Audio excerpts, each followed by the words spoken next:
cherchez une école de référence pour une double formation universitaire et professionnelle de qualité? Voici l'opportunité à ne pas rater. L'École supérieure d'administration, d'économie, de journalisme et des métiers de l'audiovisuel ESAE vous offre des programmes d'enseignement en licence et en master orientés vers l'emploi qui font d'elle une référence à travers les filières de l'administration générale et territoriale, l'administration du travail et de la sécurité sociale, droit, diplomatie et relations internationales, administration hospitalière, universitaire et intendance, journalisme et métiers de l'audiovisuel et toutes les filières des sciences de gestion. Une seule adresse, www.esae.bj. Rendez-vous dès maintenant sur nos campus ESAE Bedjromende au numéro 90 93 65 21 ou au numéro 98 98 14 00. Paracourt sur le numéro 52 46 12 12. Aboumé-Calavi au numéro 52 88 44 44. Akpaka au numéro 52 88 33 33. ESAE, l'excellence à un nom. Bonjour chers amis internautes, nous démarrons cette une des journaux comme il est de coutume par le quotidien L'Informateur, le quotidien béninois d'information générale et d'analyse. Publie ce matin en manchette, gestion au sommet de l'État, les pas du président Patrice Talon dans le secteur de la santé. L'Informateur informe de la mise en place d'une unité d'IRM et d'un nouveau scanner moderne de grande capacité au Centre national hospitalier universitaire Hubert Koutoukou-Maga CNHU HKM de Cotonou. L'équipement du CHUD Borgou de Parakou d'un scanner moderne de grande capacité. La commande d'un scanner de même qualité pour le CHUD Ouémé et le CHD Zou, l'équipement de plusieurs hôpitaux en appareils de radiographie, notamment à Ouida, à Lokossa, à Malanville, à Djougou et à Aboumé, l'acquittement de plus de 500 échographes multifonctions répartis dans près de 100 hôpitaux et centres de santé. Le bilan du président Patrice Talon dans le domaine de la santé est plus qu'élogieux. Le canal vous invite à le découvrir à la page 3 de sa livraison de ce matin. Ceci fait suite à la sortie médiatique du ministre de la Santé Benjamin Rompanti, ceci dans le cadre du bilan du PAG 2021-2026, notamment le PAG qui est baptisé Bénin Révélé. Signature de partenariat entre l'École supérieure d'administration, d'économie, de journalisme et des métiers de l'audiovisuel ESAE et le Centrap ORTB, des bourses d'études en journalisme offertes.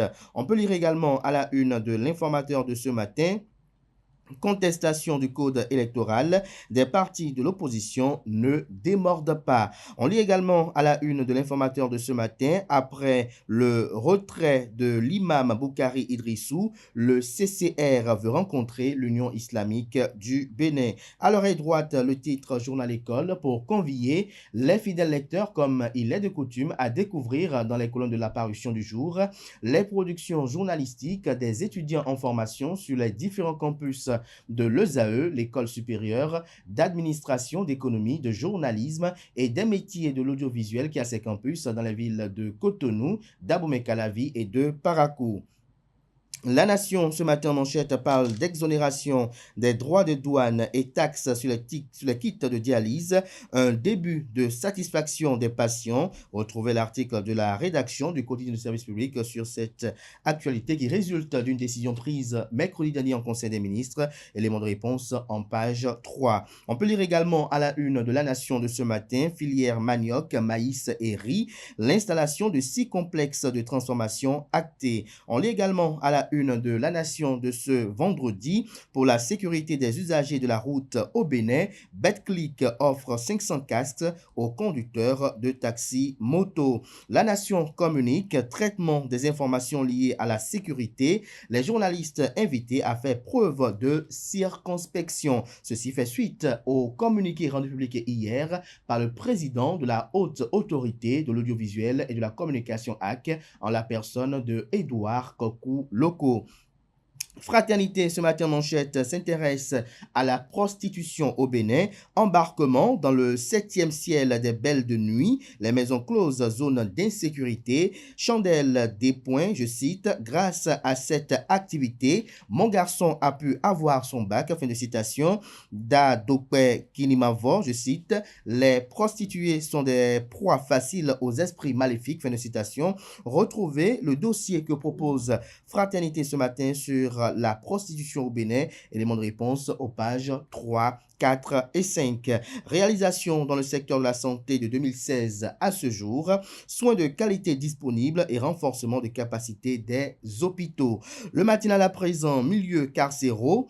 19 563 détenus au Bénin. 18 566 hommes, 607 femmes et 390 mineurs. Le Canada nous apprend que les établissements pénitentiaires du Bénin compte à la date d'aujourd'hui un effectif de 19 563 détenus. C'est le chiffre avancé par le directeur général de l'agence pénitentiaire du Bénin, APB, François Rompé. Il l'a fait savoir le 9 septembre dernier lors de l'atelier de concertation organisé par la Commission béninoise des droits de l'homme, CBDH. On lit également à la une de Le Matinal de ce matin, commune de Semekoudji, la libération des espaces publics bat son plein à Ekpe. Matin libre à présent, excès de vitesse sur les axes routiers, la solidarité des usagers contre les radars. On peut lire également à la une de Matin Libre de ce matin, Finance Climat, la Banque Ouest Africaine de Développement BOAD marque un pas décisif dans la mobilisation des ressources. On lit également à la une de Matin Libre de ce matin, travail du sexe au Bénin, la régulation plutôt que l'interdiction. Le confrère de Le Potentiel ce matin manchette parle de sécurisation des résultats des élections des professionnels des médias du Bénin à la haute autorité de l'audiovisuel et de la communication AC 7e mandature.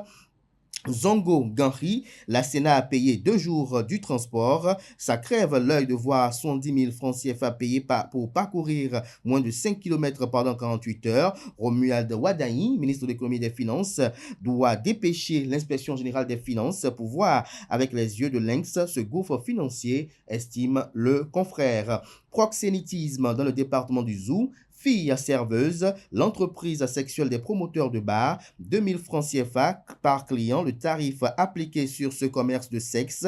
Kové, Zayanado, Wenri, l'exploitation des femmes choque, estime le Canard après investigation.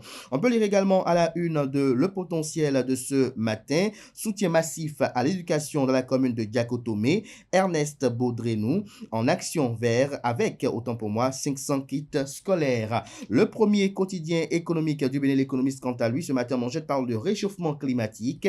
Les villes des pays pauvres en danger de mort. Pourquoi? Élément de réponse en page 3. Santé publique, paracétamol, une menace sanitaire, nous apprend l'économiste. Retrouvez les fondements de ce titre en deuxième de titre à la une dans les colonnes de sa parution. Octroi de la nationalité béninoise aux afro-descendants. La nouvelle loi promulguée en illustration du titre à la une de Libération. La photo du président de la République, chef de l'État et chef du gouvernement, Patrice Athanas Guillaume Talon. Cité musée de Ouida, le comité de préfiguration modifié. On lit également à la une de Libération de ce matin, deuxième session ordinaire de la haute autorité de l'audiovisuel et de la communication AC pour renforcer la gouvernance médiatique.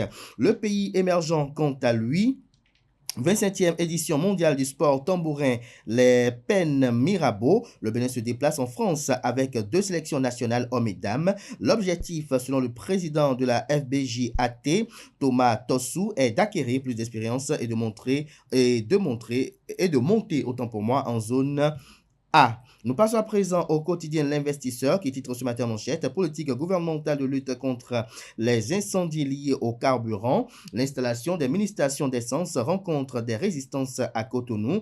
Un drame survenu le 13 septembre fait 1 mort, une personne interpellée et un investissement saccagé. Le confrère de Décryptage Info, quant à lui, voici le classement des 10 villes africaines les moins chères en 2024. Le Nigeria et le Togo présents, le Bénin absent dans le top 10. Fait observer le Canard, retrouvé son classement dans les colonnes de la parution de ce matin. On découvre à présent en la une de ce matin de Soleil Levant, terrorisme au Bénin, la haute autorité de l'audiovisuel et de la communication AC appelle les professionnels des médias à la prudence face à la menace sécuritaire. Réforme dans le secteur de l'enseignement supérieur au Bénin, le gouvernement lance une initiative de contrôle et d'évaluation des enseignants et chercheurs. Les acteurs du supérieur invités à s'engager dans ce processus de transformation. La cloche à présent, ouverture de la deuxième session ordinaire de la haute autorité de l'audiovisuel et de la communication AC. Sous le signe d'un nouveau départ, le président Edouard Kokouloko annonce les grands chantiers. Le quotidien Le Chronomètre, quant à lui, commune de Dangbo, toute la vérité sur le corps sans vie retrouvé à Romay. Une enquête de la police révèle enfin l'identité du Machabé. Les prouesses du commissaire Kétiekon et de ses hommes éclairent un meurtre déroutant. L'identité de la victime et ses assaillants vous sont exposés à la page 5. Nous découvrons à présent l'emblème du jour qui titre ce matin en manchette. Désignation des membres du Conseil économique et social CES. Patrice Talon doit penser à ces figures en album photo dans les colonnes de la page du matin du journal, retrouver les dits concernés, mais en illustration du titre en manchette, on a la photo du président Patrice Talon entouré à sa droite de Ablaye Biotchane et à sa gauche de Joseph Diagbounou. Ablaye Biotchane qui est le président du parti politique Bloc républicain et Joseph Diagbounou, le patron de l'Union progressiste de renouveau. Une invite ainsi à faire allusion, à faire référence et à penser au soutien. Nous passons à présent au quotidien l'hebdomadaire Autant pour moi, La Croix du Bénin, qui titre cette semaine en manchette Lumen Christi TV, la télévision catholique, une lumière pour le Bénin. Retrouvez des détails sur ceci aux pages 6 et 7. On peut lire également à la une de l'hebdomadaire La Croix du Bénin, ordination sacerdotale à Cotonou et à Lokossa, de nouveaux jeunes consacrés pour la mission du Christ. Institut des artisans de justice et de paix, organisation d'un atelier sur l'école, la famille et l'emploi. Rentrée scolaire 2024-2025, une synergie d'efforts pour une année féconde, nous apprend la parution de cette semaine de l'hebdomadaire catholique La Croix du Bénin. Voilà l'essentiel à retenir de la présentation de quelques titres parus ce jour dans la presse locale au Bénin. Les quotidiens sont disponibles dans les kiosques, également accessibles en ligne pour ceux d'entre eux disposant bien évidemment d'un site internet. Merci de votre attention.